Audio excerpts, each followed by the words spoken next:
টানা দুইবারের বেশি প্রধানমন্ত্রী না থাকার বিধান রেখে ১৯ অঙ্গীকার নিয়ে ইশতেহার ঘোষণা করেছে বিএনপি। সকালে রাজধানী হোটেল লেকশোরে দলের মহাসচিব মির্জা ফখরুল ইসলাম আলমগীর এই ইশতেহার ঘোষণা করেন। রাষ্ট্রপতি এবং প্রধানমন্ত্রীর ক্ষমতার ভারসাম্য আনা, 2 মেয়াদের বেশি প্রধানমন্ত্রী না থাকা, গণভোট পদ্ধতির পুনঃপ্রবর্তন, সংসদে উচ্চকক্ষ প্রতিষ্ঠা, বিরোধী দল থেকে ডেপুটি স্পিকার নিয়োগ এবং ডিজিটাল নিরাপত্তা আইন, অফিসিয়াল সিক্রেট অ্যাক্ট আইন ও বিশেষ ক্ষমতা আইন ৭৪ বাতিল, বেকার ভাতা প্রদানের প্রতিশ্রুতি রয়েছে বিএনপির ইশতেহারে। রয়েছে প্রধানমন্ত্রী, মন্ত্রী, এমপি এবং উচ্চ পর্যায়ের সরকারি কর্মকর্তাদের সম্পদের হিসাব প্রকাশের প্রতিশ্রুতিও। প্রথম 3 বছরে দুর্নীতিমুক্ত ব্যবস্থায় মেধা এবং যোগ্যতার ভিত্তিতে সরকারি চাকরিতে 2 লাখ লোককে চাকরি দেওয়ার কথাও বলা হয়েছে বিএনপির ইশতেহারে। রাষ্ট্রপতি ও প্রধানমন্ত্রীর ক্ষমতার ভারসাম্য আনা হবে। একাধারে পরপর 2 মেয়াদের বেশি প্রধানমন্ত্রী না থাকার বিধান করা হবে। মন্ত্রিসভা সহ প্রধানমন্ত্রীকে সংসদের কাছে দায়বদ্ধ থাকার সাংবিধানিক বাধ্যবাধকতা নিশ্চিত করা হবে।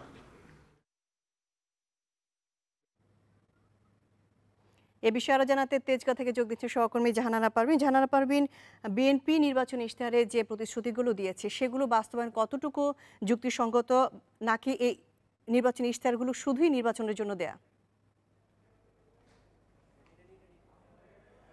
আজকে যে ইশতেহার ঘোষণা হয়েছে তার মধ্যে অনেক ইতিবাচক বিষয় রয়েছে, যেগুলো যদি বাস্তবায়ন সম্ভব হয় তাহলে আমাদের রাজনৈতিক যে সংস্কৃতি সেখানে হয়তো পরিবর্তন আসবে।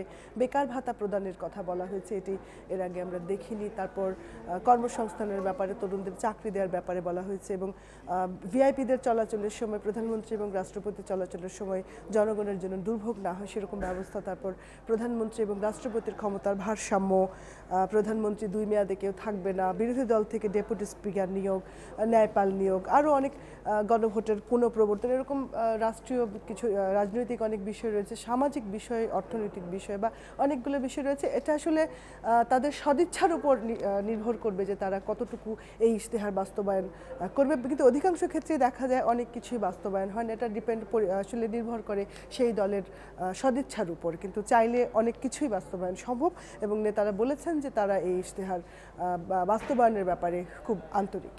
পারভিন, দেখা গেছে যে বিএনপি নেতৃত্বাধীন ঐক্যফ্রন্টের ইশতেহারে যুদ্ধাপরাধীদের বিচার এবং ভারতের সঙ্গে সম্পর্ক উন্নয়নের বিষয়ে সুনির্দিষ্ট বক্তব্য আছে।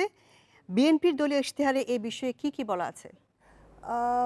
ঐক্যফ্রন্টের ইশতেহারের সঙ্গে আজকের বিএনপির ইশতেহারের কিছুটা তফাৎ আমরা এই ক্ষেত্রে দেখতে পেয়েছি। গতকাল ঐক্যফ্রন্ট ভারতের সঙ্গে সম্পর্ক উন্নয়নের ব্যাপারে ভারতের নাম নিয়েছে, কিন্তু আজকে বিএনপির ইশতেহারে আমরা দেখেছি ভারত নামটি পররাষ্ট্র যে অধ্যায়টা রয়েছে সেখানে নেই। তারা বলেছে বিদেশি রাষ্ট্রের সঙ্গে সম্পর্ক জোরদার করা হবে।